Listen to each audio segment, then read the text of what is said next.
Te recuerdo, Amanda, la calle emburrada corriendo a la fábrica donde trabajaba Manuel. La sonrisa ante la lluvia en el pecho, no importaba nada, ibas a encontrarte con él, con él, con él. Son 5 minutos. La vida es eterna en 5 minutos. Suena las sirenas, de volta al trabajo, e tu caminando. Lo iluminas todo los 5 minutos, te hacen florescer. Essa música, aqui recitada magistralmente por esse cara que não fala espanhol, se chama Te Recuerdo, Amanda, e é de um cantor chamado Víctor Jara. Se escreve Víctor Jara, tá? Chileno, um homem muito importante, e de todos os cantores, entre os homens, né, os cantores homens da América Latina, com exceção do Milton Nascimento, porque o Milton Nascimento não é, para mim, não é nem homem nem mulher, o Milton Nascimento é uma força da natureza, né? Isso é uma outra história. Mas Víctor Jara é o meu cantor preferido. Mais que John Lennon, mais que Joe Strummer, mais que todos os caras que eu gosto, mais que o Sting, enfim. Víctor Jara, quando eu reconheci o Víctor Jara, eu já era adulto, eu não conhecia criança. Todos os outros que eu falo, eu conheço desde criança, desde bem pequena tenridade. Mas o Víctor Jara, ele, transformou minha vida mesmo.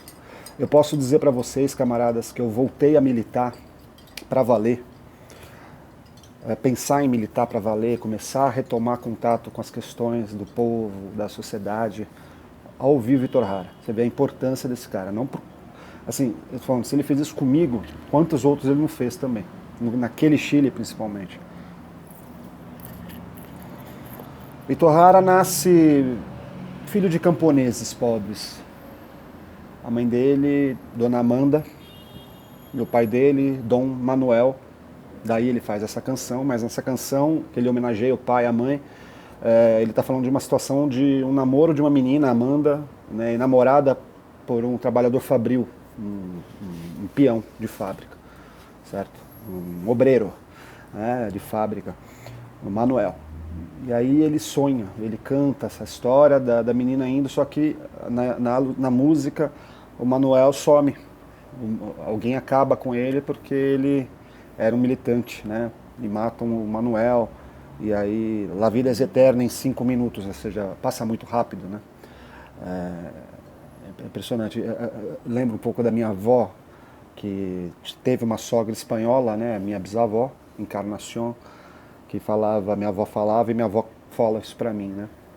Ela fala assim, La vida são 2 dias, né? A vida são 2 dias, ontem e hoje, não tem mais nada. Amanhã não existe, né?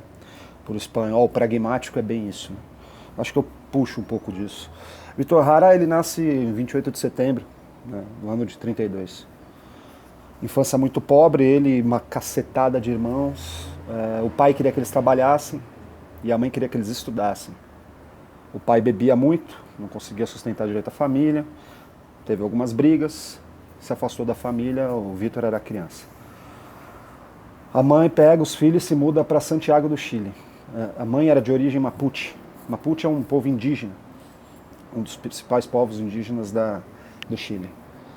E eles vão embora para o Chile, ela, os filhos, e ela faz de um esforço de tudo para ela trabalhar só, ela adulta. Eles são crianças, eles são jovens, pequenininhos, eles têm que estudar. Ajudam em casa, tudo, mas o lance é estudar, não ser como ela é. Se bem que ela era uma cantora fantástica, ela era daquelas, como é que fala, animadoras de velório, né? No Chile tem essa tradição, é como tem as carpideiras que ficam chorando em Portugal, não sei se vocês já viram isso, existe a pessoa que canta no velório no Chile, né? Isso é um costume indígena, e é uma grande honra para quem canta no velório, né? Eu tive a honra de cantar no velório do meu sogro, Gilberto Ross. Cantei uma música que era a que ele mais gostava, ao lado do caixão dele, entendeu? Com o braço em cima dele, assim. É uma forma de você abençoar a pessoa que morreu, né? Isso foi uma coisa que a minha mulher que pediu pra mim, falou, canta essa música pro meu pai. Eu canto, pode deixar. E ela fazia isso, a mãe do Vitor Hara, né? Isso ela fazia quando ele era criança. Bom, chegando na grande cidade, né, na capital, e daí eles foram. Acabaram que ele conseguiu um dinheiro de uma família, que começou os Monteiro, começaram a dar um dinheirinho para ele estudar, viram que ele ia bem na escola, terminou ele e o irmão com louvor, né, a escola, o primário, viram que o rapaz, os dois, né, eram bem espertos, apesar de bem pobres, né. E o Vitor vai crescendo com isso, com 18 anos a mãe dele morre. Quando ele tinha 18 anos, em 50 a mãe dele morre. E ele começa a se misturar nesse momento já com questões artísticas, né? Ele começa a trabalhar em obra, vai fazer cenografia, vai fazer obra de peça teatral, tô dizendo, vai fazer cenografia, cenário, né? Sabe? Vai trabalhar como adjunto de tudo que pudesse ser feito ali naquele momento, nas peças. Ele vai montar algumas peças e nesse momento ele tentou já o seminário, viu que não deu certo a vida eclesiástica dele. Ele era um democrata cristão, sabe? Ele era um democrata cristão, um homem que entendia Jesus, o cristianismo, como a excelência da emancipação do homem, né? Da emancipação popular. E é lógico que ele nem tem o acúmulo desses termos que eu estou falando, porque era só um democrata cristão. Mas veja, os democratas cristãos, eles podem não ter o acúmulo que um comunista tem, mas eles têm uma bondade do caralho, se eles agem de verdade, de maneira cristã e democrática, naturalmente.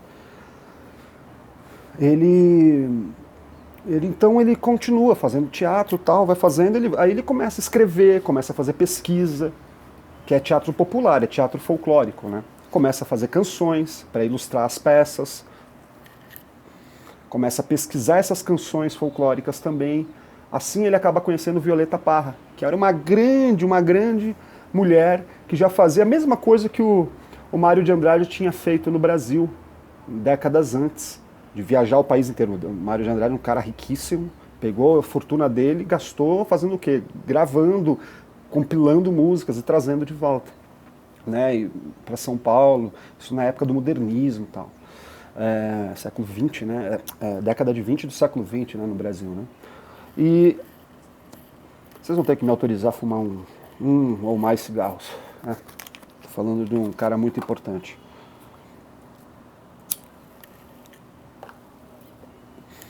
Ocorre que de repente, ele ficando amigo da Violeta Parra, ele começa a organizar umas coisas junto com ela. E é o momento que ele consegue até, ele já está mais velho, então ele vira o diretor artístico de um grupo chamado Quilipaium, que eram inclusive outros estudantes, ele também, mas ele era um pouco mais velho, mas ele tinha uma certa ascendência cultural sobre essas pessoas. Nesse momento ele já está integrado ao comunismo, né? Aos partidos de cunho esquerdista bem radical, mas ele não era um radical, ele era um homem que manteve muito da sua essência cristã, a sua essência do religare com a coisa toda, né? E ele consegue compreender, muito louco isso, ele consegue compreender no cristianismo a questão mais forte da questão comunista, para ele, tá? Isso é uma questão de foro íntimo, particular, que é muito parecido com o meu, que sou nacionalista e espiritualista ao mesmo tempo. É uma coisa muito de foro íntimo. Outro cara pode ter outro caminho para a interpretação da emancipação do homem pelo homem, percebe? E do fim da opressão do homem pelo homem. Né? Cada um vai usar. Tem gente que vai fazer isso de maneira ateísta, tem gente que vai fazer isso de maneira teísta, né? Outros vão fazer de maneira gnóstica, outros vão fazer de maneira agnóstica. E vale tudo, legal, porque o que importa é o fim da coisa, né? O caminho não importa tanto, importa o fim, desde que o fim seja o mesmo para todo mundo. Tem os princípios e os fins. Os caminhos são diversos, mas vão chegar no mesmo local, né? Todos os caminhos levam à morada do Pai, né? Como se fala, né? E o Vitor, então, ele já está bem mais velho e ele começa, junto com a Violeta Parra, o movimento também, a banda Inti Illimani, da qual ele já, nesse momento, ele já está dando aula no Chile. Ele já viajou o planeta inteiro, já foi para Tchecoslováquia, Cuba, União Soviética, foi para Inglaterra, foi para Holanda, foi para França, foi para a porra toda, viajando, mostrando canções folclóricas, canções de cunho popular, popularescas e de emancipação social. As músicas que ele já está fazendo já começam a ser premiadas O Vítor, ele começa a ser reconhecido como um grande cantor, autor, dramaturgo, que nesse momento ele já está escrevendo peças.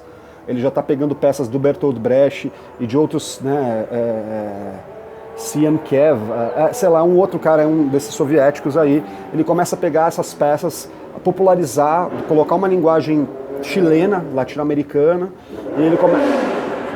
Mas tem sempre um babaca, né, que precisa aumentar o pinto em 3 centímetros, aí ele faz isso com essas motos aí. Enfim, desculpa. E aí o cara, ele... agora aumentou mais 2 centímetros. E nesse momento o cara precisa... Ele começa a fazer poesia, ele começa a ser bem reconhecido como um cantautor, folclorista, dramaturgo e até jornalista. Ele escreve algumas coisas no sentido do jornalismo. E ele ganha uma experiência vasta em tudo isso. E aí, na Universidade Técnica do Chile, não é a Universidade do Chile, é uma outra, ele vai virar professor. Ele dá aula lá no Departamento de Comunicação, junto com a Violeta Parra, que também era folclorista contratada ali. E esses garotos do Inti Illimani eram os estudantes dele, que ele organiza como banda. E tem o Quilipayún, que é um pouco mais velho, os caras, mas... Então vão todos ali. Vira um grande movimento, muito parecido com o CPC, né? Centro Popular de Cultura do Brasil, programado pela Uni nos anos 60 também, tal, com Nara Leão, Zequete, Vinícius de Moraes, Carlinhos Lira, sabe, Cartola, muito legal, assim, né? Aliás, quem escreveu o hino da Uni, vocês sabem, né, que foi o Carlos Lira, né? Se eu não me engano, a letra é do Vinícius de Moraes. E aí, ele chega nesse momento ele já está envolvido, né, como ele era de um partido comunista, ele está envolvido na Unidade Popular. E a Unidade Popular é um grupamento de partidos de esquerda e de movimentos populares como uma frente grande para disputar as eleições em 70 no Chile. E eles vencem, Salvador Allende vence.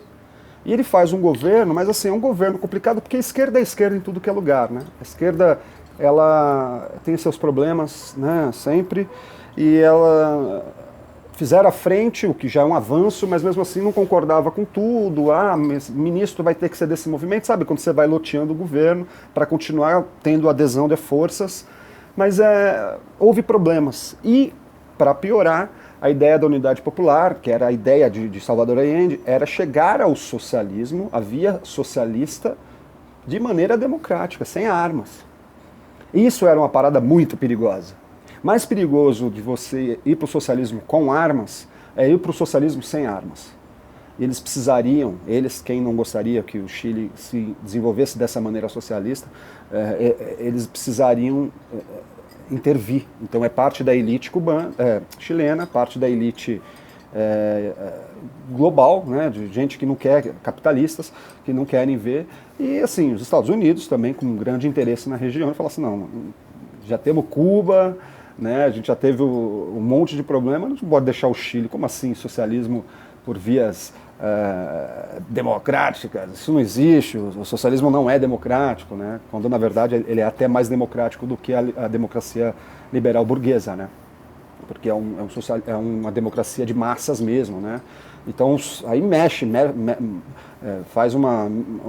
com tudo, né, é populista, é caudilhesca, é isso, é aquilo, é personalista, não é personalista, é pluralista demais, enfim, as desculpas são enormes, mas é lógico, é sempre a questão econômica. Os Estados Unidos não ligam se o mundo ou o planeta, o que seja socialista, isso, aquilo, de esquerda, de direita, não importa. O que importa é o seguinte, uma nação não pode se desenvolver de maneira a ser independente de outras nações ou de um sistema dado, percebe? E o Chile estava encaminhando para isso. Então, o chefe das Forças Armadas, nomeado pelo Salvador Allende, Augusto Pinochet, ele trai o próprio Augusto Pinochet, ele disse que não trairia. E aí eles falam para ele sair. E ele fala, não, fui eleito, eu só saio morto do catete de lá, que é o Moncada, não. Não é o Moncada, rapaz, é o outro lá, La Moneda. Muito parecido com o que Vargas fez. E é bombardeado, e ali há uma situação de que... Aí rola, né? Teve gente que fala, porra, ele se matou, não. Teve gente que fala, ele morreu com um tiro dado por outros, né? Enfim. Não importando, o desfecho é o mesmo, ele morre, sai morto de dentro do La Moneda. E Nesse momento, nesse dia 11 de setembro de 73, né, o governo teve 3 anos, enfim, ele simplesmente, o Vitor Hara sai de casa, dá um beijo na sua esposa, nos seus filhos, ele vai lá para a faculdade, porque ele fala, preciso ir para lá, e ele vai com o violão, que ele quer acalmar lá. Mas chegou lá, cara, rolou o maior problema, a polícia já estava lá, o exército, né, e pegam ele, levam preso junto com outros estudantes, e levam eles para o estado do Chile, que não é o estádio nacional do Chile, aquele famoso, é o estádio do Chile. É um estádio também ali na cidade, mas não levam nem para o estádio, levam, na verdade, ele para um ginásio. E ali no caminho ele já vai tomando porrada pra caramba, batem muito nele. E o comandante ali do estádio fala, ó, bate firme, né? Ele não é uma mulher, né? Estás aí uma senhorita, não? Hágalo, né? Pega, faça. Bate firme, né? E o cara bate bem nele e o povo vendo, né? E isolam ele dentro do complexo. E depois de determinado momento, quando eles dão uma vacilada, o povo lá, o estudantado, os amigos dele, professores e tal, vão lá, pegam ele, limpam um pouco a cara dele. E ele tinha um cabelo muito específico, né? Começam a cortar o cabelo dele para ver se todo mundo que passasse por ali dessas forças não ia bater nele de graça e tal. Tentar, sabe, aquela coisa da inocência, né? Vamos proteger o cara. Mas não tinha como, né? Pegaram ele de novo, levaram ele de novo, colocaram agora então numa sala. E nessa sala, outros foram chegando, vendo, né, passando pela sala, e o Vitor Hara sorrindo, assim, tentando sorrir. Ele tem um momento que ele consegue escrever o último poema da vida dele. Os caras achavam que ele estava escrevendo uma carta para a mulher, ele se preocupou em escrever um poema, que depois a gente vê aí. Eu vou botar depois no canal umas músicas dele aí, para vocês conhecerem a obra desse cara, porque no dia 16 de setembro, eles o pegam, hoje é dia 15, né? No dia 16 de setembro, eles pegam o Vitor Hara nessa sala, colocam ele de bruços, com a mão em cima de um banco, e começam a bater muito na mão dele, a ponto de quebrar os dedos dele, as mãos, as falanges todas, né? E falando, você não vai mais tocar essa música comunista de merda, né? E o comandante lá, né, que era um tenente na época, o nome Pedro Barrientos, ele vai lá e desfere um tiro na têmpora, né, do Vitor Hara, quase a queima-roupa, e o Vitor já cai. E aí os caras que estavam ali, cerca de 8 soldados, e esse babaca ainda, descarregam mais de 40 tiros no corpo do Vitor Hara, já desmaiado, já desfalecido, né. E é assim que ele falece, depois de apanhar muito, todo machucado. E aí pegam o corpo dele, né, e o jogam no linhão de trem, próximo de uma favela no Chile. E ali moças conhecem, veio como que ele era um cara conhecido. 2 moças dessa comunidade andando por ali. Pô, esse é o Vitor Hara. E aí elas ligam pro IML de lá, o IML vai lá, busca. E o cara que trabalha lá, o menininho que trabalha jovem, né, que trabalha lá no IML, reconhece ele e fala, eu preciso botar outro nome aqui e vou ligar para a mulher dele. Ele consegue o telefone da Ioane, liga para ela e fala, seu marido está aqui, a senhora precisa vir para cá agora, não fala para ninguém, que é clandestino, não dá para você falar que fui eu que falei isso, a senhora está em risco também. E aí ele consegue fraudar o material todo ali, né, de óbito, e enterra o Vitor numa vala, não numa vala, mas num jazigo para indigentes, e sem nome, ele bota outro nome lá. E dessa maneira conseguem preservar os restos mortais dele, que estão lá até hoje, no mesmo local, e só nos anos 90 que vão reconhecer como ele foi morto, tal, numa comissão da verdade lá. Esses militares que fizeram isso com ele, por terem descumprido a Convenção de Genebra, né? Quando um cara está preso, ele já não pode ser maltratado dessa maneira, né? Ele é um preso político, um preso de guerra, enfim. Eles descumprindo, eles foram todos penalizados. E o cara, Pedro Barrientos, que depois de fazer isso com o Vitor Hara, fugiu, foi para os Estados Unidos, se colocou como cidadão estadunidense, né? Cumpriu, né? O governo americano queria que ele fizesse isso, ele fez, né? Ele ganhou a cidadania estadunidense, né? E foi morar na Flórida. E ali ele não é... O Chile pede para ser mandado para ser preso, né? Extraditado, os Estados Unidos não extradita, mas um escritório lá de São Francisco consegue, junto com a família do Vitor Hara, as filhas, a esposa, conseguem fazer com que ele pague. E ele tem que pagar 28 milhões de dólares para a família do Vitor Hara. Acho que por não conseguir pagar, acho que ele deveria ser preso, né? Eu não sei. Aí eu já não sei em que pé que está a situação. Vitor Hara é um ser humano especialíssimo, assim, eu gostaria muito que vocês o conhecessem melhor. Não só a ele, como Silvio Rodrigues, Soledad Bravo, Mercedes Sosa, que é a que eu mais gosto, a Mercedes, Atahualpa, Yupanqui, Daniel Viglietti, sabe, tem um monte de Carlos Puebla, tem um monte de cantor aí latino-americana que vale a pena vocês conhecerem, e o maior de todos, né, o Milton Nascimento. Pra vocês verem como é que eram ricas as canções naquele momento, as canções que você não podia falar muito, mas por não poder falar muito é que você falava muito mais, né? Em poucas palavras você dava um texto enorme, uma imagem muito forte, muito poderosa, né? Antes a música brasileira e a música latino-americana estivesse assim. Hoje a gente só tem arremedos aí do que foi essa época, né? A música também faz parte do mercado, e um mercado também de alienação popular, né, e cultural. É. Então tá bom, camaradas. Fiquem com Deus. Amanhã, então, segunda-feira, né? Aniversário de morte de Victor Hara. Dia 28, aniversário de vida, de nascimento dele. E eu vou colocar aqui uns vídeos, umas músicas dele aí. Vou fazer um setor no canal de canções latino-americanas para vocês irem conhecendo, tá bom? Então fique com Deus, um abraço. Ademais os demais, até mais. Dá um like, compartilha, curte, tá bom? Um abraço.